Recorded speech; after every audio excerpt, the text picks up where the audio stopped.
Hello student, आज हम लोग सीखेंगे कि ये जो डॉपलर इफेक्ट हमने सीखा है पहले उसके एप्लीकेशंस क्या हैं।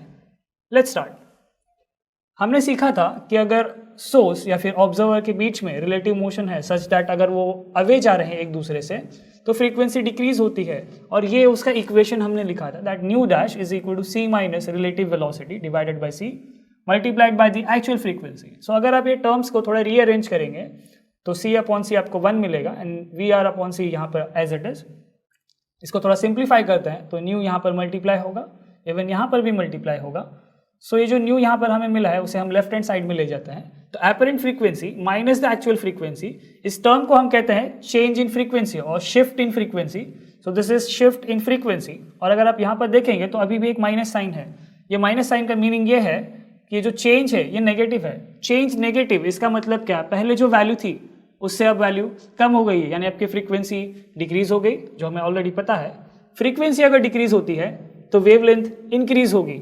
सो वेवलेंथ अगर इंक्रीज हो रही है इसका मतलब यह है कि हम लोग वॉयलेट से रेड की तरफ मूव कर रहे हैं। सो इसीलिए हम इसे कहते हैं red shift.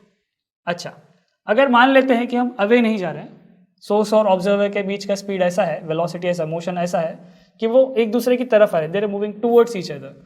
So what happens, हमने इक्वेशन पहले लिखा हुआ है डॉपलर इफेक्ट में, इस इक्वेशन को थोड़ा हम मॉडिफाई करते हैं। So we will be observe कि ऐसा कुछ पॉजिटिव वैल्यू हमें आता है, जैसे यहाँ पे माइनस था, सिर्फ एक ही चेंज हो, यहाँ पे सब जगह हमें प्लस साइन मिलेगा, यानी ये जो चेंज है फ्रीक्वेंसी में ये पॉजिटिव है।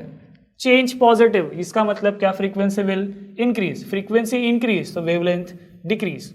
वेवलेंथ डिक्रीज होना यानी आप मूव कर रहे हैं टूवर्ड्स ब्लू कलर, सो इसीलिए इसे हम कहते हैं ब्लू शिफ्ट। अच्छा, ये जो हमने ब्लू शिफ्ट और रेड शिफ्ट देखा इसका कुछ एप्लीकेशंस है। क्या है इसके एप्लीकेशंस? साइंटिस्ट ने, बहुत सारे साइंटिस्ट, उन्होंने ऑब्जर्व किया स्टार्स एंड गैलेक्सीज को। ह्यूमंस हमेशा से ही स्टार्स और गैलेक्सीज में बहुत ही इंटरेस्टेड रहे हैं, तो साइंटिस्ट ने उनके मोशन को स्टडी किया। हम सबको पता है कि यूनिवर्स जो है वो एक्सपांड हो रही है, बट वो हमें पता कैसे चला?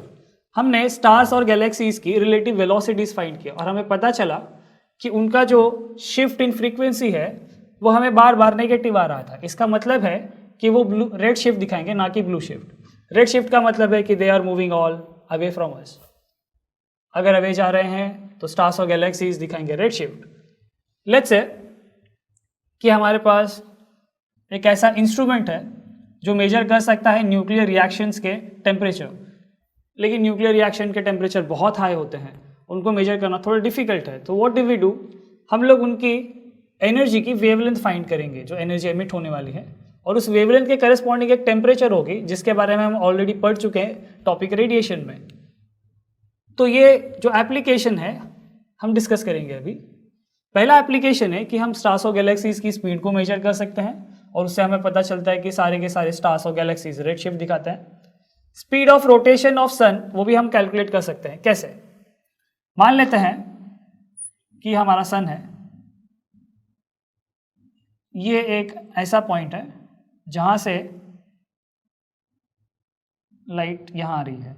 लेट्स से कि यह आपका सन है, ठीक है, और इस पॉइंट से लाइट जो ट्रैवल करने वाली है, जो लोकेशन है पॉइंट की, ये अब रोटेट होगा सन, तो ये सर्कुलर मोशन परफॉर्म करेगा और ये यहाँ पर ख़त्म करेगा, कुछ ऐसा। तो यहाँ से जब आगे की तरफ आ रहा है तो कैन वी से कि distance between source and observer, let's say कि आप यहाँ पर कह रहे हैं, तो सोर्स और ऑब्जर्वर के बीच का जो रिलेटिव मोशन है वो कौन सा है? यस, वो ब्लू शिफ्ट वाला है, यानी कि हमारी फ्रीक्वेंसी इंक्रीज होगी और वेवलेंथ डिक्रीज होगी। लेकिन जब हम उसे ऑब्जर्व करते हैं आगे और, तो आप देखेंगे कि ये हमसे अवे जा रही है, दूर जा रही है, यानी कि उसमें दिखेगा रेड शिफ्ट, यानी उसमें फ्रीक्वेंसी क्या हो जाएगी? डिक्रीज, और वेवलेंथ हो जाएगी इंक्रीज। तो ये दो पॉइंट्स, इन दो पॉइंट्स पर हम कंपैरिजन करके पता करते हैं कि ये जो रोटेशन ऑफ सन है उसकी स्पीड कितनी है, और वो अप्रॉक्सीमेटली वैल्यू आती है 2 किलोमीटर्स पर सेकेंड। सो 3 एप्लीकेशन हमने सीखे। पहला एप्लीकेशन है speed of galaxy and star measure करना, दूसरा है speed of rotation of sun calculate करना, तीसरा है टेम्परेचर कैलकुलेट करना न्यूक्लियर रिएक्शंस का, थर्मो न्यूक्लियर रिएक्शंस का। इसके अलावा एक और एप्लीकेशन है जो यूज होती है रेडार और सोनार में। रेडार हम सबको पता है रेडार क्या होता है, अगर आपने नोटिस किया हो कभी, तो जो पायलट्स होते हैं एरोप्लेन के या फिर एयरक्राफ्ट के, उनके सामने एक स्क्रीन होती है जिसमें उन्हें पता चलता है कि किसी भी लोकेशन पे कोई ऑब्जेक्ट है या नहीं।